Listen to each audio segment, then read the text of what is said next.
ये उनका पुश्तैनी धंधा है भाई। वो आज भी वही कर रहे हैं जो उनके बाप दादा कर रहे थे। तुम कौन सा गाना गा रहे हो कि अफगाने कर रहे हैं, अफगाने कर रहे हैं, उनको निकालो। तुमने एक माहौल बना दिया, और माहौल बनाने के बाद you will take dollars and you will give drone bases to the Americans. ने अटैक क्यों करा इजराइल को? जॉर्डन की जमीन ली थी। इजिप्ट ने क्यों अटैक करा? सीरिया ने अटैक क्यों करा? इन सब कंट्रीज ने क्यों मिलके एक साथ इजराइल को अटैक करा? अच्छा, अटैक करा तो करा, फिर जूते भी पड़े, इनको मार भी खाई। 5 countries together attack Israel and all 5 lose. What is this nonsense? ऐसे फॉरेन पॉलिसी बिल्कुल भी नहीं चलती। You can't run foreign policy by attacking other countries. देखो, इसका जवाब आएगा। ईरान को अगर ये गलतफहमी है कि कोई जवाब नहीं देगा, they are very sadly mistaken. इसका जवाब आएगा, और फिर इसका जवाब काइनेटिक आएगा।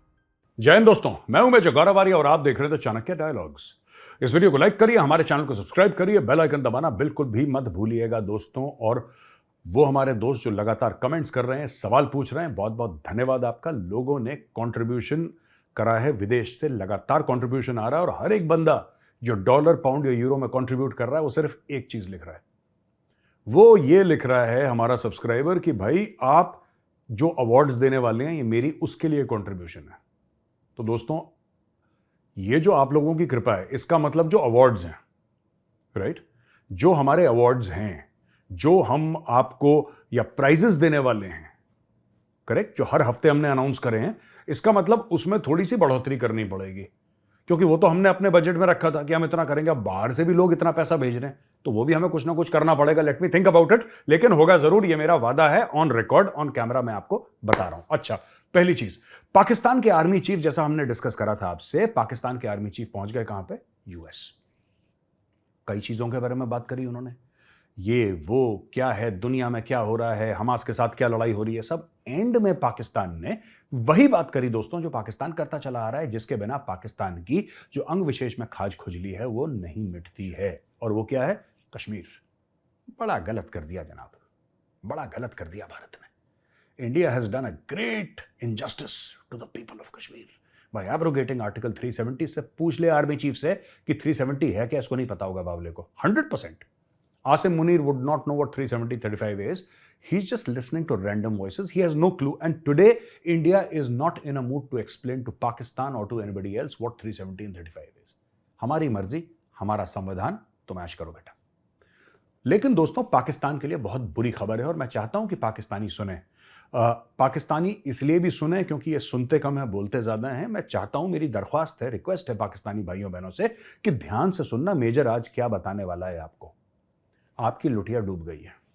अब आप बोलेंगे पाकिस्तानी खासतौर से कि मेजर साहब, इसमें हमारी लुटिया डूबी है 76 साल से, आप कौन सी नई लुटिया डुबा रहे हैं? मैं आपको बता रहा हूं, बार बार फ्रॉड होता है ना। कभी कभी अखबार में सुनने को मिलता है कि एक प्लॉट 3 लोगों को बेच दिया, तीनों से रकम पकड़ ली, भाग गए वहां से, राइट। यही आपके साथ हो रहा है। आपका प्लॉट कई बार बिक चुका है। जनरल आसिम मुनीर वॉशिंगटन गया है प्लॉट बेचने। अब मैं आपको पूरी बात बताता हूं, why is general Asim Munir in Washington.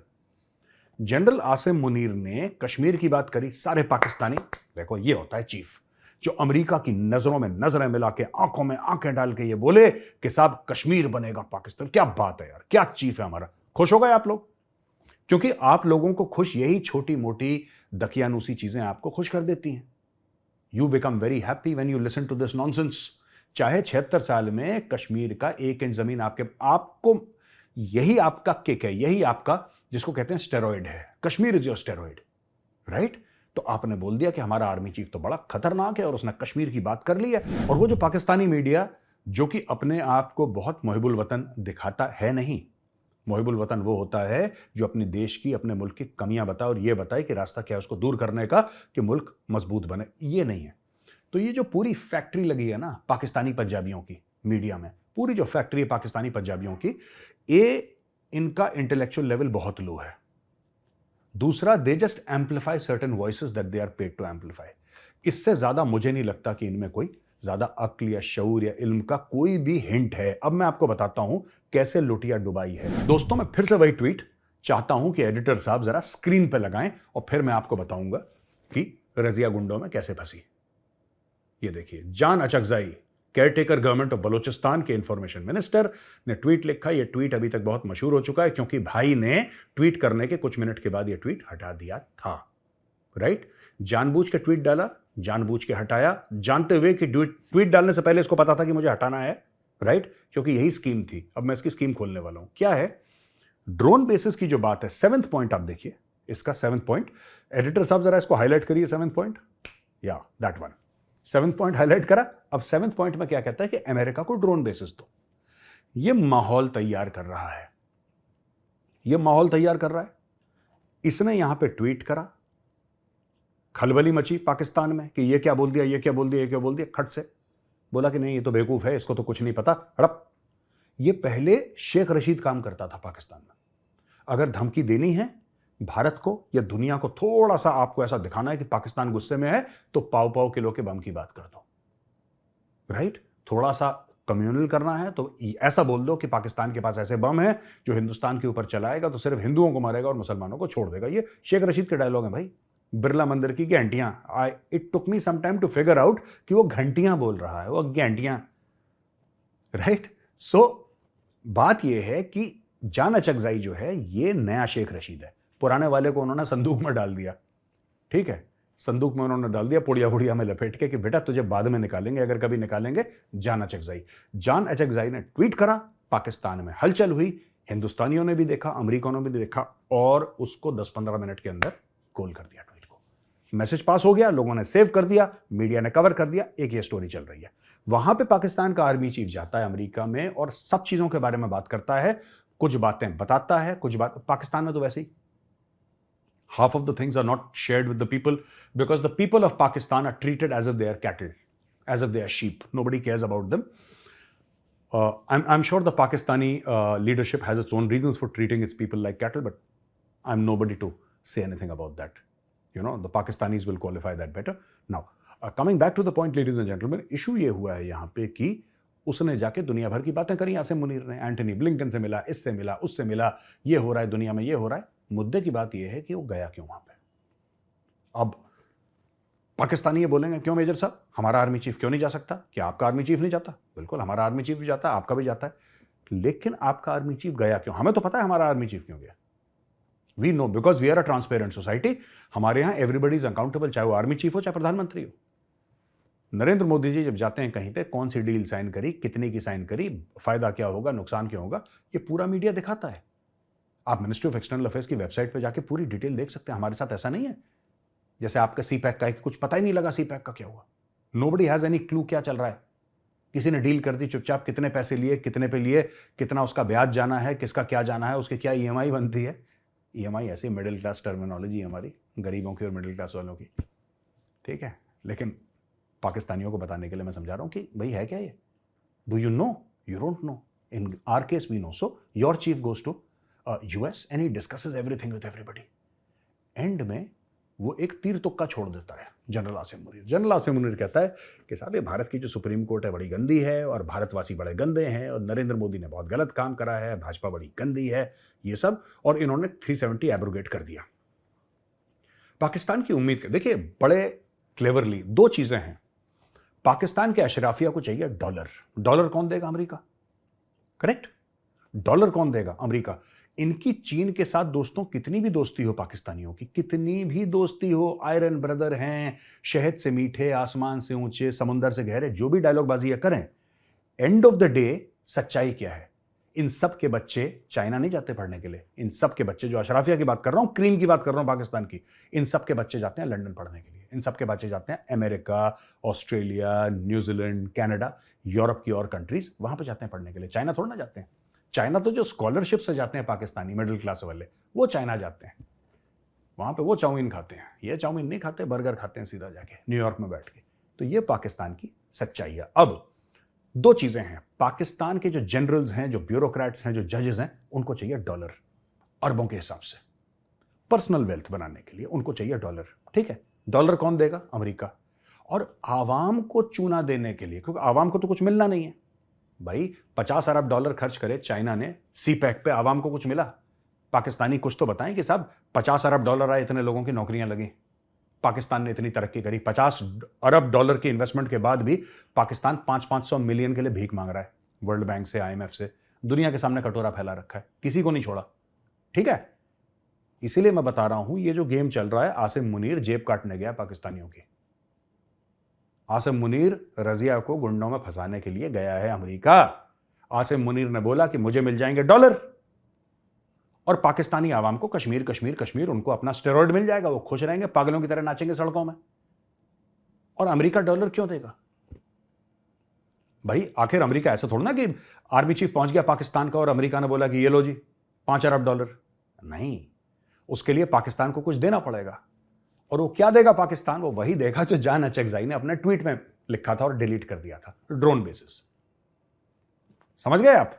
ये स्टोरी बन रही है, पाकिस्तान खुद के लोगों पे फॉल्स फ्लैग ऑपरेशन करवा के खुद के फौजी मरवा रहा है, खुद के लोग मरवा रहा है पाकिस्तान। पाकिस्तान क्यों अपने लोग मरवा रहा है दोस्तों, ये भी आपको समझाता चलूं। पाकिस्तान इसलिए अपने बंदे मरवा रहा है क्योंकि पाकिस्तान को एक माहौल बनाना है पाकिस्तान के अंदर, अफगानियों को निकाल के सब कुछ करके। क्योंकि जब आप ड्रोन बेसिस देंगे अमेरिका को तो आपको कोई जस्टिफिकेशन देना पड़ेगा ना यार। इमरान खान ने तो बोल दिया एब्सोल्युटली नॉट, सारे पाकिस्तानियों को बोल दिया कि नहीं अमेरिका को ड्रोन बेस नहीं देंगे, ड्रोन बेस नहीं देंगे। ये बावले हैं 25 करोड़, ये भी नाचने लगे सड़क पे कि कुछ नहीं देंगे, पाकिस्तानी कुछ नहीं देंगे, अमेरिका को कुछ नहीं देंगे, हम खुद मुख्तार हैं, बाशऊर हैं, बा फलाना बा ढिमका, पता नहीं कौन कौन से अरबी शब्द इन्होंने इस्तेमाल करे, बावले हो गए लोग। अब अगर आपको ड्रोन बेसिस अमेरिका को देने तो आपको कोई ना कोई तो चूरन खिलाना पड़ेगा, यानी कि लाहौरी चूरन। आपको एक लाहौरी चूरन खिलाना पड़ेगा लोगों को। चूरन है क्या? चूरन ये है कि पाकिस्तान में जो भी दहशतगर्दाना कार्रवाइयां हो रही हैं सारी की सारी अफगानिस्तान करवा रहा है। जो कल तक इनका मुसलमान भाई था, जो कल इनका इस्लामी बिरादर मुल्क था, जो कल इनका 5वां सूबा था, जो कल बहुत कुछ था इनका, बहुत कुछ था इनका, वो अचानक इनका दुश्मन बन गया रातों रात। आप देखिए कैसे गेम चला रही है पाकिस्तानी फौज। ये रातों रात जिसके लिए इमरान खान ने तारीफें करी थी, जिसके लिए इमरान खान ने ये बोला था कि फी सबीलिल्लाह, यह है ज़हनी आज़ादी यार, अल्हम्दुलिल्लाह ये हमें कश्मीर लेके दिलाएंगे। पूरे पाकिस्तान में भंगड़े डल रहे थे। क्या अफगानिस्तान से जो अटैक हो रहे हैं पाकिस्तान में वो अभी अभी हुए हैं? जो पाकिस्तान कहता है कि हमारे 80,000 सिविलियन मर गए, हर एक पाकिस्तानी कहता है 80,000 सिविलियन हमारे मर गए वॉर ऑन टेरर में, वो इस साल से मर रहे हैं? वो तो 20 साल से मर रहे हैं, वो तो 20 साल से मर रहे हैं, और 20 साल से अफगान भी हैं। आपने आज की तारीख में उनको क्यों बाहर फेंका? पैसे मिलना बंद हो गए, पैसे मिलना बंद हो गए आपको, यूएन से भी और अमेरिका से भी। अमेरिका चला गया अफगानिस्तान। अब आपको लग रहा है कि भाई उनको निकालोगे और अगर उनको विलेन बना दोगे, उनको बुरा बना दोगे, अफगानों को, पठानों को बुरा बना दो, यही दहशतगर्द है।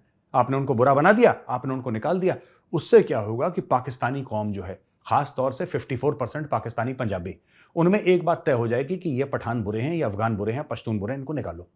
निकाला आपने, वेल डन, आपने निकाल दिया। आपने पूरी कौम को बेवकूफ बना दिया कि सारे के सारे अटैक आज से हो रहे हैं। ओ भाई, जिस एरिया में तुम कह रहे हो ना अटैक हो रहे हैं, वो तो आज बम फूट रहे हैं, आज AK-47 चल रही हैं, आज RPG चल रहा है। अहमद शाह अब्दाली कौन था? महमूद गजनवी कौन था? ये तो तब से अटैक कर रहे हैं यार, 1000 साल पहले से वहां से अटैक हो रहे हैं। तब पहले पूरा एरिया हिंदुस्तान था, वो आते थे, हिंदुओं को मारते थे, आप लोग ताली पीटते थे। आज आपको मार रहे हैं, आपको बुरा लग रहा है, आप कह रहे हैं साहब इनको निकाल दो, इनको, ये तो उनका खानदानी पेशा है। ये तो 1000 साल से आपकी जो मिसाइलों के नाम है ना, अब्दाली, गजनवी, गौहरी, ये सब, ये कौन है? ये तो ऊपर से ही आ रहे हैं, नॉर्थ वेस्ट से आ रहे हैं। नॉर्थ वेस्ट से आके नीचे ठोक के पहले जाते थे, मंदिर लूटते थे, आवाम को मारते थे, औरतों को किडनैप करते थे। ये उनका पुश्तैनी धंधा है भाई, वो आज भी वही कर रहे हैं जो उनके बाप दादा कर रहे थे। Nothing is changed. तो तुम कौन सा गाना गा रहे हो कि अफगाने कर रहे हैं, अफगाने कर रहे हैं, उनको निकालो? तुमने निकाल दिया इनको, तुमने एक माहौल बना दिया, और माहौल बनाने के बाद you will take dollars and you will give drone bases to the Americans. पाकिस्तानियों तैयार हो जाओ, अमेरिकन वापस आ रहे हैं, ठीक है? आप तालिबान को ठोकोगे। तालिबान, अमेरिका तो न्यूयॉर्क में तो अटैक नहीं कर सकते, वॉशिंगटन में तो अटैक नहीं कर सकते, पर वो इस्लामाबाद में अटैक कर सकते हैं, वो लाहौर में अटैक कर सकते हैं। और आज की तारीख में तालिबान को एक बात तय हो गई, कबायली एरिया में कितने भी लोगों को मारो कोई फर्क नहीं पड़ता, कितने भी बलोच मर जाएं कोई फर्क नहीं पड़ता, कितने सिंधी, कितने महाजिर मर जाएं कोई फर्क नहीं पड़ता। राइट? फर्क कब पड़ेगा? जब पंजाबी को गिराओगे पाकिस्तान में। Punjabi lives matter in Pakistan, rest of the people don't matter in Pakistan. तो यही स्टोरी है, यही होने वाला है। एंड मैं आपको बता रहा हूं 2024 और 2025 पाकिस्तान के लिए बड़ा खतरनाक साल होने वाला है। अच्छा जी, अब हम आते हैं दोस्तों अपनी अगली खबर में। 3 पुलिस वाले मारे गए हैं, फिर से अटैक हुआ है ये, और 5 टेररिस्ट भी मारे गए हैं। Police headquarter KP Khyber Pakhtunkhwa की टंक सिटी या टंक या टैंक या जो भी है, इधर अटैक हो गया था। अंसारुल इस्लाम एक और, भाई इंडिया में इतने एनजीओ नहीं है जितने पाकिस्तान में टेररिस्ट आउटफिट हैं। देखो अंसारुल इस्लाम क्लेम्ड रिस्पॉन्सिबिलिटी, ये अंसारुल इस्लाम एक और है। पाकिस्तान पीपल्स पार्टी की शरीर रहमान ने भी एक बयान दाग दिया, जीरो टॉलरेंस फॉर टेररिज्म। अरे तुम लोग टॉलरेट करो ना करो, उनको फर्क पड़ रहा है? क्यों बयान देते हो फालतू के यार? क्यों बच्चों वाली बातें करते हो? नो टॉलरेंस फॉर टेररिज्म, उनको फर्क पड़ रहा है, वो फिर ठोकेंगे तुम्हें। अच्छा जी, तो ये यहां पे अटैक हो गया है। निखिल गुप्ता को चेक प्रिजन में डाला गया है, चेकोस्लोवाकिया में। और दोस्तों आपको पता ही निखिल गुप्ता के ऊपर ये ब्लेम करा गया था कि उसने पन्नू को मारने के लिए ये कुछ इंटरमीडिएटरी था और कुछ तो भी था निखिल गुप्ता। अब ये भी कैसे पॉलिटिक्स प्ले करती है। एफबीआई का चीफ आया India, director FBI came to India, और उसने बोला कि भाई सैन फ्रांसिस्को के अटैक के बारे में हम लोगों ने ये बात करी। पन्नू के बारे में ज्यादा बातचीत आई एम श्योर हुई होगी, लेकिन मीडिया में नहीं आया, है ना। अब निखिल गुप्ता कह रहा है कि मुझे बीफ और पोर्क खिलाया गया अगेंस्ट माय रिलीजियस बिलीफ्स, और मुझे इलीगली डिटेन करा गया है, facing extradition to the USA. यह भी बात करी गई है कि साहब he is facing extradition to the USA, ठीक है जी। और इसके बारे में सुप्रीम कोर्ट ने भी पोस्टपोन करी है हियरिंग 4 जनवरी को। गवर्नमेंट का इंटरवेंशन इसमें है और काफी सारी चीजें हैं, तो ऐसे कोशिश कर रहे हैं कि इसको लाया जाए, कुछ करा जाए गवर्नमेंट। और निखिल गुप्ता को लेके बड़ी हलचल चल रही है, निखिल गुप्ता को लेके। लेकिन निखिल गुप्ता ये चेक प्रिजन में है, उसको अमेरिका चाहता है कि ये अमेरिका वहां पे लाए एंड ही शुड फेस। ये सब जो है ना चीजें दोस्तों, ये सब है प्रेशर डालने की टैक्टिक्स। आपको लगता है अमेरिका को फर्क पड़ रहा है निखिल गुप्ता से, या उसको पन्नू से फर्क पड़ रहा है? 10 पन्नू निपट जाए, अमेरिका को फर्क नहीं पड़ेगा यार। All these are hooks, all these are assets to take advantage of a geopolitical situation. आप जब भारत से डील नेगोशिएट करेंगे, ठीक है, आपको 120 126 फाइटर जेट्स खरीदने हैं। मैं एक उदाहरण दे रहा हूं, मैं ये नहीं कह रहा कि उसकी वजह से ये हुआ है, मैं बिल्कुल ऐसा नहीं कह रहा, मैं आपको एक उदाहरण दे रहा हूं। 126 130 फाइटर जेट खरीदने हैं, सिंगल इंजन, भारत को। दुनिया भर की डीलें चल रही हैं, ठीक है, ये भी बेचेगा, वो भी बेचेगा, ये भी खरीदेगा, ये खरीदेगा, अरबों डॉलर की बात है।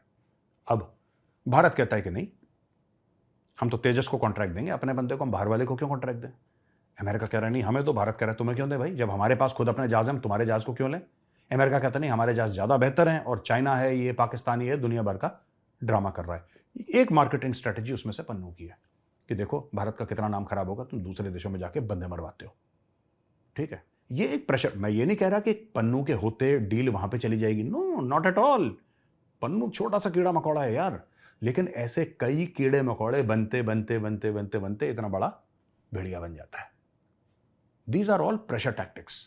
देश कैसे एक दूसरे के साथ इंटरेक्ट करते हैं, जो देश खुलेआम झपियां पा रहे हैं, गले मिल रहे हैं, they are treating each other as brothers and friends, yet national interest is supreme. America हर वो कोशिश करेगा भारत को दबाने की। और दोस्तों एक और बात मैं बताऊं, फॉरेन पॉलिसी के मामले में डॉक्टर जयशंकर ने ना सारे घोड़े खोल देने अमेरिका को दबाने के। ये लड़ाई चलती रहेगी दोस्तों, इसको कहते हैं फ्रेंडली फाइट, ये चलती रहेगी। अच्छा जी, इसके अलावा है कि Yemeni rebels forces attack Israel bound cargo ship in the Red Sea. ये यमनी फोर्सेस ने अटैक कर दिया है जर्मन ओन्ड कार्गो शिप, क्योंकि वो इजराइल की तरफ जा रहा था वो इजरायली नहीं जर्मन था, उसको अटैक कर दिया है। और near daily attacks and deployment of US, French and British warships वहां पे आ गए हैं। ईरान बैक्ड रेबल्स, इन लोगों ने क्या करा है देखो, पता है क्या कर रहा है? ईरान वाले तो बेवकूफ हैं, ये इनके जो नेता वेता है ना टॉप क्लास के, जो मौलाना मौलवी इनके हैं ईरान में, हुआ ruling Iran, the maulanas and the maulvis and all that, they are complete lunatics, ये सब पागल हैं। इन्होंने क्या कर रखा है कि जितने भी इनके हाउथी रिबेल्स हैं या इनके हिजबुल्ला है या हमास है, सबको पैसे दे रखे हैं, इसको अटैक करो, इसको अटैक करो, इसको अटैक करो। ऐसे फॉरेन पॉलिसी नहीं चलती यार, ऐसे फॉरेन पॉलिसी बिल्कुल भी नहीं चलती। You can't run foreign policy by attacking other countries. देखो इसका जवाब आएगा, ईरान को अगर ये गलतफहमी है कि कोई जवाब नहीं देगा, they are very sadly mistaken. इसका जवाब आएगा और फिर इसका जवाब काइनेटिक आएगा। फिर कल विक्टिम कार्ड मत प्ले करना, कल विक्टिम कार्ड, वो इस्लामोफोबिया वाला कार्ड मत प्ले करना, क्योंकि कूटे जाओगे तबीयत से पीटे जाओगे। ये होने वाला है। And my heart goes out, I am telling you with all seriousness, my heart goes out to the people of the beautiful and lovely and hospitable people of Iran, whom I love and respect so much. It is so unfortunate that a lovely country like Iran, which has such great potential, is led by a bunch of complete lunatics who should be put in an asylum. I don't know why they're living in these big palaces in Iran. They should be in an asylum. All of these, the top guys of Iran. Iran deserves a democracy, Iranian democracy. It deserves much better. Yeah. It deserves much, much better. One day, if during my lifetime, if I'm alive and, all these Maulvis and Maulanas who are ruling Iran, Khomeini, ये सब अगर चले जाते हैं, अगर ये निकल जाते हैं, I would love to go to Iran for a holiday. I would love to spend 10-15 days and record the Chanakya dialogues from Iran. Right? Iran से रिकॉर्ड करना चाहूँगा मैं, अगर कभी मौका मिले। मुझे बड़ा पसंद है, मैं कभी गया नहीं Iran. I love that country, I love the people, but not till those lunatic Maulanas and Maulvis are there. Not at all. तो दोस्तों यहाँ पे वीडियो होता है खत्म। अब हम आते हैं क्वेश्चन एंड आंसर्स पर। क्वेश्चन एंड आंसर्स पे दोस्तों सबसे पहला है शुभदीप मेहती। जय हिंद सर, मैं हूँ शुभदीप। जय हिंद शुभदीप जी, मैं हूँ शुभदीप वेस्ट बंगाल से। और मेरा सवाल ये है कि the complex historical and geopolitical dynamics surrounding the Israel-Gaza conflict, how can the international community facilitate a dialogue that transcends traditional approaches, fostering genuine understanding and collaboration to pave way for a sustainable and equitable resolution? अच्छा, फिर ये कहते हैं कि why do segments of the Bangladeshi population harbor negative sentiments towards India and what diplomatic? तो इन्होंने दो सवाल पूछे हैं, मैं दोनों का जवाब दूंगा क्योंकि दोनों सवाल बहुत अच्छे हैं। पहली चीज ये है कि ये कह रहे हैं कि जो complex historical and geopolitical dynamics हैं, देखिए शुभदीप जी, जो आप कर रहे हैं ना, इसको कॉमन लैंग्वेज में इंटेलेक्चुअल जिम्नास्टिक्स बोलते हैं। देयर इज नथिंग कॉम्प्लेक्स, इसमें कोई कॉम्प्लेक्सिटी नहीं है। This is a religious war. और ये मैं बार बार कह रहा हूं, ये जो हम लोग कहते हैं ना कि इजराइल और पैलेस्टीन के कॉन्फ्लिक्ट को आप हिस्टोरिकल, एक सोशियो इकोनॉमिक, जियोपॉलिटिकल, स्ट्रेटेजिक, कोई जियोपॉलिटिकल, स्ट्रेटेजिक, सोशियो इकोनॉमिक कुछ नहीं है। ये सब बकवास है, which various analysts try to throw up from time to time. ये सब का सब बकवास है, झूठा है, फ्रॉड है, 420 है, जो मीडिया में आपको दिखता है। ठीक है ना? आई am not talking about your comments, I am talking about what is portrayed in the media and various think tanks. ये एक रिलीजियस लड़ाई है, ये एक रिलीजियस लड़ाई है। पहले देखिए, अगर कल all the Israelis convert to Islam, for example, all the Israelis convert to Islam, there'll be no problem. कोई मसला ही नहीं है फिर, everything is okay. Problem is with the existence, their problem, Hamas,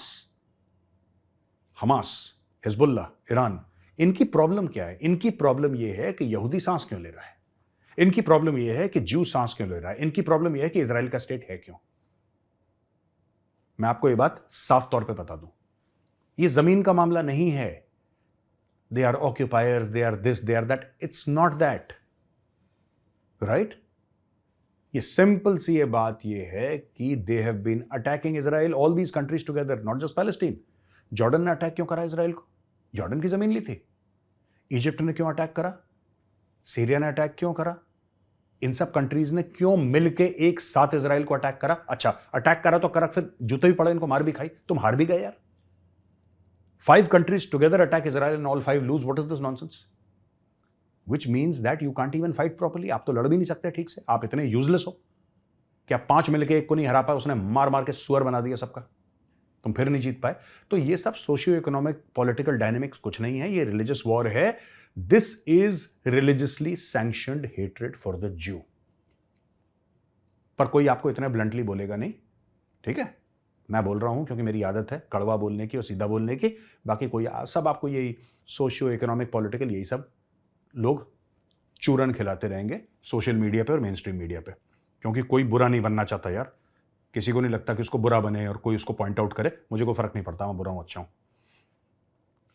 Shipra Thakur ji बोलती हैं, जय हिंद सर। जय हिंद शिप्रा जी। हम लोग थ्रेट्स, नेशनल सिक्योरिटी को जो हिंडर करते हैं, उन थ्रेट्स को देखते हैं, जैसे कि 26/11 और कारगिल वॉर, जब prominent journalist reported from a location of the war and help the opposing country. According to you should the media personnel be allowed to report in such situations? अच्छा, ये बात कर रही है कारगिल वॉर की और फिर 26/11 की, तो मीडिया के रोल की बात कर रही है कि क्या मीडिया को रिपोर्ट करना अलाउ होना चाहिए। देखिए, 2-3 किस्म की चीजें होती हैं। डेफर्ड लाइव हो सकता है, वो फौज से पूछ के, या आप अभी रिकॉर्ड करें बाद में दिखाएं, ये सब स्टोरी हो सकती है। अगर 26/11 का ऑपरेशन चल रहा है कि नहीं, मैं यहां पे खड़ा हूं या मैं यहां पे खड़ी हूं और मैं रिपोर्ट कर रही हूं कि वहां पे उस फ्लोर पे, ये सब ड्रामा बंद करो, इससे लोग मरते हैं। And news is not as important as a human life यार। एक्चुअली क्या है कि मीडिया का दिमाग खराब हो रखा है इस देश में। मैं सबकी मीडिया की बात नहीं कर रहा, पर काफी मीडिया का दिमाग खराब हो रहा। हम चौथे स्तंभ हैं लोकतंत्र के, ये सब ना अपने आप को चूरन देते देते इन लोगों ने कि हम लोकतंत्र के चौथे स्तंभ हैं और ये हैं वो हैं। This has been done by the media and this should not be done by the media. मैं इसलिए कह रहा हूं कि मीडिया को नहीं होना चाहिए, क्योंकि राइट, आप देखो मीडिया क्या करता है, कोई भी टेलीविजन चैनल होगा या कोई भी न्यूज़पेपर होगा, बातें सुनाने में बड़ी लंबी लंबी, उनको ऐड तो सबको चाहिए। पैसे कहां से मिलते हैं? ऐड से मिलते हैं। जाहिर सी बात है, कोई गलत बात नहीं है, कोई गलत बात नहीं है इसमें। It's absolutely they have to pay the salaries यार, पैसा कहीं ना कहीं से तो आएगा, वो कोई इशू नहीं है। इशू सबसे बड़ा क्या है मैं आपको बताता हूं। इशू सबसे बड़ा यह है कि जब आप होलियर देन दाऊ बन जाते हो, जब आप अपने आप को भगवान समझने लगते हो, जब आप ये सोचते हो कि नहीं मैं ही बताऊंगा सब कुछ, बाकी सब बेवकूफ है, ये नहीं होना चाहिए। और जब भी नेशनल सिक्योरिटी के ऑपरेशन है, मैं तो ये कह रहा हूं कि ब्रीफिंग दे दी जाए कि ये काम हो गया है, डन। मीडिया से क्या होता है ना कि बहुत ज्यादा प्रेशर बिल्डअप होता है। कैसे? मीडिया दिखाता है हर ड्राइंग रूम में, हर बेडरूम में फोकस कर रहा है मीडिया, ये हो गया, अब इतने घंटे हो गए, आतंकवादी अभी भी नहीं गए, ये हो गया, ये हो गया। फिर वहां पे 4 गेस्ट, आपको क्यों लग रहा है कि इतना देर लग रही है? जी मुझे तो ऐसा लग रहा है कि अभी तक तो फौज को खत्म कर देना चाहिए था ऑपरेशन। ये फिर लोग आप बैठा लेते हो, फिर पैनल बैठ जाता है, फिर उसके ऊपर खिचड़ी पकती है वहां पे। All these things should not be allowed. कोई चौथा वौथा स्तंभ नहीं है, ऐसा फ्रॉड है, ठीक है ना। National security is national security, देश सबसे पहले है, everything else is subservient to the nation. The nation comes first, everything comes after the nation, including your religion, including your caste, including your ethnicity, including your profession, including your point of view. Bharat पहले, बाकी सब बाद में, ठीक है। परिवार भी बाद में, माँ बाप, भाई बहन, बीवी बच्चे सब बाद में, पहले भारत। ये कंसेप्ट लेकर मैं इसमें बड़ा क्लियर हूं यार अपनी लाइफ में। I am very clear about this. Avinash Sharma ji का ये पूछना है कि आपकी कंसिस्टेंसी हमें बहुत, thank you very much Avinash ji. आपको ऐसा नहीं लगता कि social media war is much more important than war on ground? Palestine जंग हार रहा है, बट दे हैव, यार देखो ना, इसको कहते हैं 5th जनरेशन वॉरफेयर, जो आप कह रहे हो ना। आपका ये कहना है कि सोशल मीडिया की जो वॉर है वो एक्चुअल ग्राउंड वॉर से ज्यादा इंपॉर्टेंट है। ऐसी बात नहीं है, ऐसी बात नहीं है। लेकिन हाँ, जो 5th जनरेशन वॉरफेयर है या जो मीडिया वॉर है या फिर इन्फ्लुएंस ऑपरेशंस आप इसको कह सकते हैं, 5th जनरेशन कॉन्फ्लिक्ट कह सकते हैं, नॉन काइनेटिक कह सकते हैं, ग्रे जोन कह सकते हैं, कई सारे पहलू हैं जिसमें से मीडिया एक छोटा सा वो है। हाँ बिल्कुल, ये बात ठीक है, आपकी बात ठीक है कि ये आजकल बहुत मैटर करता है। ये एक्चुअल लड़ाई से ज्यादा मैटर करता है? नहीं, ऐसा नहीं है। एक्चुअल लड़ाई हर समय ज्यादा मैटर करेगी, लेकिन ये बहुत एक इंपॉर्टेंट कंपोनेंट है। अब जैसे देखिए, हमास एक टेरर ऑर्गेनाइजेशन है and I believe Hamas should be wiped out. I believe, मैं ये मानता हूं कि हमास को, चाहे हमास का फुट सोल्जर हो या इस्माइल हानिया हो, सबको निपटा दो, ये मेरा विश्वास है। Everybody should be underground 6 feet, ठीक है, नो डाउट। लेकिन उन लोगों ने झूठ बोल बोल के ऐसी सिंपैथी अपने लिए गार्नर कर रही है पूरे वर्ल्ड में, because even the people know. मैं बार बार ये बात कहता हूं ना, लोग मुझे बड़ा कहते हैं कि you making a communal. I am not making a communal statement, I am not a communal guy at all. I am just making a rational statement. This is a religious war. This war is between the Jews and the Muslims. आपको ये बात समझनी पड़ेगी। और वही game Hamas खेल रहा है सोशल मीडिया पे। जो बड़ी बड़ी रैलियां निकल रही हैं, कौन निकल रही है? मुस्लिम कंट्रीज के लोग जो इमिग्रेंट्स हैं, वो लंदन में 3-3 लाख लोगों की रैली निकाल रहे हैं यार। आपको कौन लग रहा है वहां पे कौन जा रहा है? हाँ ठीक है, उनके कोई लेफ्ट विंग के सपोर्टर भी होंगे, मैं मना नहीं कर रहा। मैं ये नहीं कह रहा कि 100% ही मुस्लिम जा रहे हैं, no, not at all. But 80, 85, 90% would be Muslims there, because this is a religious war. This is a religious war, ठीक है जी। आप इंडिया में होता है ये, भारत में नहीं होता। किसी एक कम्युनिटी का बंदा, वो गलत भी कर रहा होगा, वो गलत भी कर रहा होगा, किसी एक कम्युनिटी का बंदा, ठीक है, उसने मर्डर कर दिया होगा, उसकी कम्युनिटी वाले खड़े हो जाएंगे, उसकी कास्ट वाले खड़े हो जाएंगे कि नहीं ये बंदा तो बहुत अच्छा है, हम इसके लिए पूल इकट्ठा कर रहे हैं, फंड इकट्ठा कर रहे हैं कि हम इसके लिए केस लड़ेंगे। ये भारत में नहीं होता, बहुत होता है भारत में, बट टेररिज्म के मामले में नहीं होता, संगीन जुर्मों के मामले में नहीं होता भारत में। ये सब हमारी रेड लाइंस हैं, लक्ष्मण रेखा है, उसके पार हम लोग नहीं जाते। Hamas is a terror organization, right? और इसको सपोर्ट जो मिल रहा है, आप एक बात बताइए, ओआईसी जो है, ऑर्गेनाइजेशन ऑफ इस्लामिक कोऑपरेशन, उसका क्या लेना देना है हमास से? आप बताओ ना। Let me also discuss this. What has the OIC got to do with Hamas? What does the OIC have to do with Hamas? क्योंकि उसका नाम है ऑर्गेनाइजेशन ऑफ इस्लामिक कोऑपरेशन। अब ये जो बोलेगा कोई, अगर ये सच बोल दे तो वो भैया कम्युनल हो जाता है। कनिष्क शांडिल्य जी कह रहे हैं, जय हिंद सर। जय हिंद कनिष्क जी। ये उनको बुरा लग रहा है, कह रहे हैं कि हम लोग पीओके की बात करते हैं पर हम अक्साई चीन के बारे में भूल जाते हैं। Are there any plans for this territory to come back to the country? If yes, when they can? I do not know of any plans. मुझे तो पीओके का भी प्लान नहीं पता। लेकिन हाँ, मैं एक चीज आपसे अग्री करता हूं कनिष्क जी, कि अक्साई चीन भी हमारा उतना ही है जितना पीओके। एक्चुअली अक्साई चीन में कोई रहता देता तो है नहीं, इसलिए वहां पे ध्यान नहीं जाता, वहां पे लोग तो है नहीं, राइट? बट वहां पे लोग हो ना हो, है तो भारत माता का टुकड़ा। वो जमीन का टुकड़ा जो है अक्साई चीन, वो तो भारत माता का अंग है, और वो हमें वापस चाहिए जितना हमें पीओके चाहिए। अब प्लान क्या है ये सरकार वाले बताएंगे। I am not part of the government, but I feel equally passionate about Aksai Chin as I feel about POK and Gilgit Baltistan. ये मेरा पर्सनल पॉइंट ऑफ व्यू है। अच्छा, आखिरी सवाल है मैवरिक इंडिया। डियर सर, जय हिंद। जय हिंद मैवरिक जी। मैंने सुना है कि हमास ने एक एम्बुश करा गाजा में, और IDF soldiers have given the highest sacrifice. Can't Israel hire western mercenary PMCs like French Foreign Legion, Blackwater etcetera to assist their way? ये देखिए ना, दो चीजें हैं। इजराइल को इन सब लोगों की जरूरत नहीं चाहिए। आपको इन सब की मर्सनरीज की कब जरूरत पड़ती है? जब या तो आप में कैपेबिलिटी ना हो, या फिर जैसे कि वैगनर ग्रुप है रशिया का, जब आपको कल्पेबल डिनाइबिलिटी चाहिए, यानी कि आप डिनाई करना चाहते हो कि हम तो इन्वॉल्व है ही नहीं, हम इसमें इन्वॉल्व है ही नहीं, हमें कोई लेने देने नहीं है इस चीज से। जब आप ये करना चाहते हो तब आप ऐसे मर्सनरी ग्रुप्स को बीच में डालते हो कि यार वो मर्सनरी ग्रुप्स हैं, मुझे क्या पता। इजराइल कह रहा है मुझे पता है, मेरी जमीन है, मैं ठोक रहा हूं उनको, मुझसे बात करो। इजराइल को नहीं चाहिए outside help. They feel they are competent and capable and they are doing it. They are smashing the Hamas, they are smashing Hezbollah. Israel does not need any black water sort of operators here. तो आज का कैसा लगा दोस्तों video? आपको अगर बढ़िया लगा तो इस वीडियो को लाइक करिए, हमारे चैनल को सब्सक्राइब करिए, बेल आइकन दबाना बिल्कुल भी मत भूलिएगा। जय हिंद, वंदे मातरम, भारत माता की जय।